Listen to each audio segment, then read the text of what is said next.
Do you think that being around him, that you sort of soaked up some of that energy of really starting to believe that you No. were capable? No. It didn't really matter. I didn't soak up anything from him. Me and him are two very different people. Really? I'm a compassionate person. I have empathy. I'm a good person. That's why people love me. That's why anybody I've ever dated always loved me. You can't really mention anyone that says anything really bad about me except for him, because I got away. Right. Like, I'm not like him at all. Right. I didn't get anything from him. But he didn't teach you anything about like how to be a celebrity or how No. you could sort of like just become whatever it is you wanted to be. So do you not really have a lot of respect for the way that he's been carrying himself in the media and stuff the past couple of years? I mean, I'm indifferent. I don't really care. I don't really think about him like that. For me, it's just some guy that I dated 10 years ago. You know, I don't feel a connection where I'm like, I'm concerned. That's not my business. That's his wife's business, what he does. But for me, yeah, I'm not that person at all. Does the Trump support rub you one way or another? Rub me? I mean, like I said, I don't personally care what he does. He's just an ex-boyfriend to me, but I could see why he loves Trump. They're twinsies. Right. They're literally the same person. Wow. What do you mean by that? Just the sort They're of narcissism? just the same and person. There's things that Trump says, and I'm like, oh my God, that's Kanye. Like that is him. Right. You know, so he probably sees himself in Trump, and that's why he supports him, I'm assuming. Yeah, that definitely seems like the case. Yeah. Because it doesn't really seem like he's all that aware or concerned about Trump's like plan for the country. I think it just more relates to him on like a personality level. Well, the fact that Trump uses white supremacy to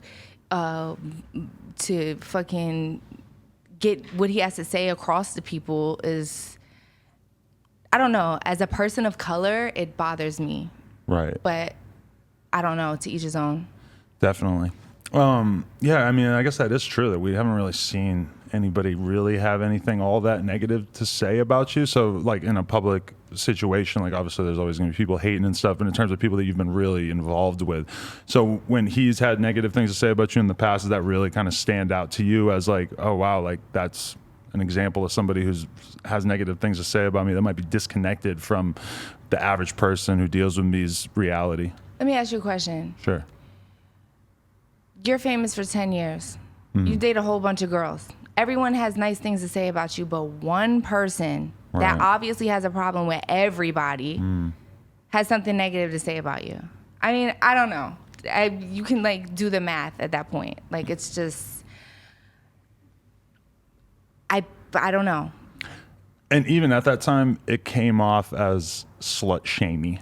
Like, you know, the idea that you know, because of you maybe being a dancer or whatever, or because maybe he thinks that the woman he's with now is of like a higher social status or something. But it was like an implication that you were like dirty in some way, which really stood out as like a weird thing to throw on somebody that you shared so much with. That's what narcissists do, right? So like you share 2 years with someone.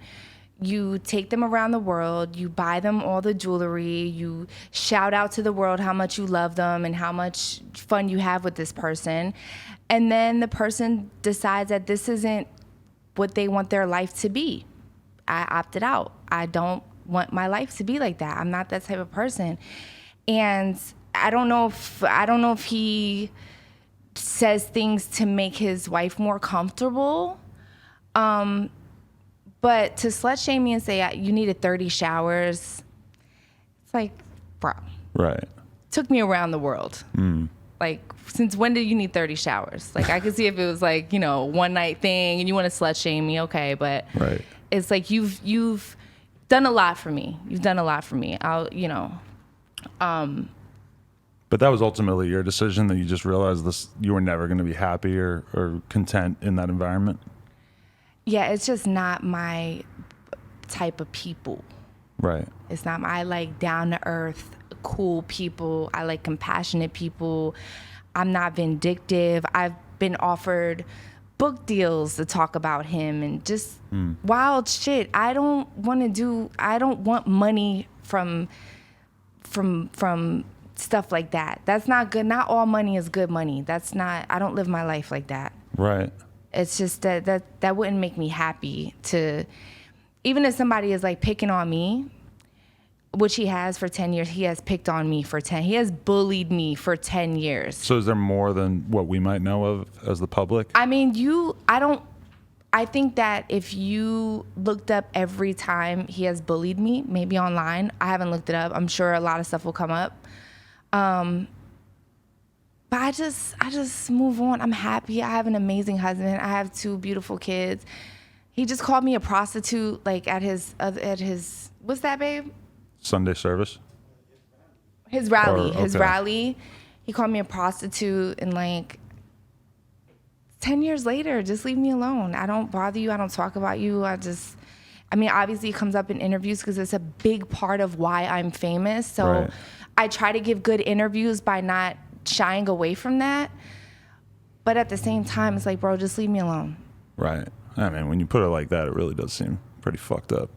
Yeah. And then I'm a woman. Like, what? You're bullying me. Just move on with your life. And the weirdest part about it is that he had this period right before he became Mr. Super Christian conservative guy where he was like hosting the Pornhub Awards, where he was, you know, doing all this different stuff, where he was going to Vixen and he was just being really involved with that. And I mean, from my perspective as somebody who does porn and is dating a porn star, I thought that was great. I was like, this is really cool that he's like, you know, presenting sex work in a positive light. And then to see him take such a radical turn backwards has just been sort of odd. Yeah. And then say he had to take 30 showers after. Right. I don't know. It's just, and then his wife has like a porn, which I always thought, I always stood up for Kim. I always was like, it's like she had an ex-boyfriend that she loved at the time and they made a sex tape. Like, I don't know. It's just not a big deal to me. Like, there's definitely it happens in life. There's been things that he's said that made it pretty obvious that he's still tormented to some degree by that tape existing.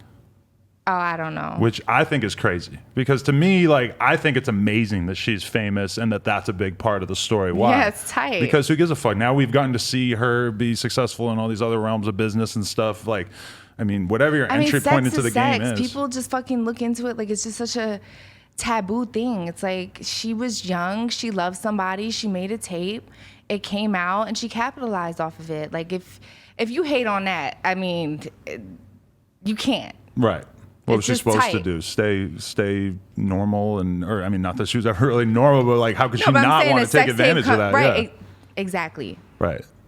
Okay, but your current relationship, AE, tell us about what the difference is in terms of how you guys have such a strong bond and what exactly it is that keeps you guys solid and that makes him the guy you want to spend your life with.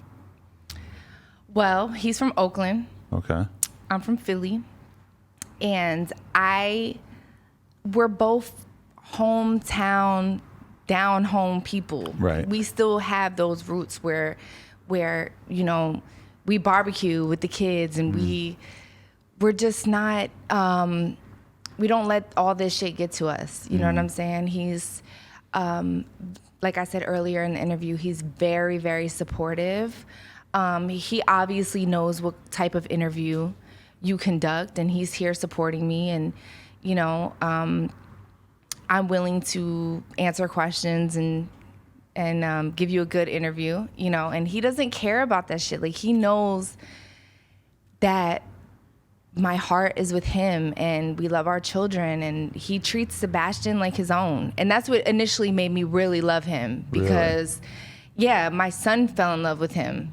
And it was just like, he just wanted, where's AE? Where's AE? I want to play with AE. Like, where's he at? And and so I knew when I had a baby with him, he was just going to be a really good dad and a good person.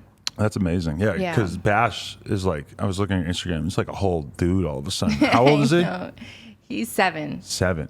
Looking like a whole man. I Yeah, couldn't believe but he's it. like 4'5". Like, he's really tall for a 7-year-old. He's like in the 99th percentile. So he'll probably be like 6'5". Wow. Yeah. That's crazy. Yeah, I mean, it's dope, honestly, to see you in a relationship, because I feel like a relationship like this, because I feel like so many people basically like get rich and famous, and then their whole life is like a rush to try to live up to that, to try to, basically only do things that put them in that category. And I just like don't get that. And like, when I got to the point where I started getting money and I really started trying out like, dressing in nicer clothes or buying more expensive shit and everything like that. And I just ultimately didn't really find that much happiness in that. Whereas I would say Same. that my raw experiences of hanging out with people that I'm actually really friends with and doing things that I would do before I got to any sort of level of status is, it's just infinitely more enjoyable to me. 100%. Right. That's exactly how I feel. Definitely. Yep. So when you go back to Philly and stuff, do you go back? No. You don't care at all? Nope. No relationship to it? No Nope. care? That's how I Nope. feel about New Hampshire, where I'm from as well. Yeah, I can hear that. Nope. Nope. Nope. Nothing? There's no like part of you that wants to go and Nope. support the 14-year-old girls that love you from Philly or something? No. Philly has done nothing for me but scrutinize me and fucking listen. It's an ignorant statement for me to say a whole land mass of people Right. are not good. So I'm not going to say that. I'm just saying my experience with my hometown where I'm from has not been the greatest. I know I do have a lot of fans and supporters out there, and I love you guys. But for me to be in Philly, I don't know. It's just they were never nice to me. They were just never nice. And a lot of people say that. They'll be like, sometimes where you're from, they're the worst type of haters. Right. Your own hometown, they hate on you the most.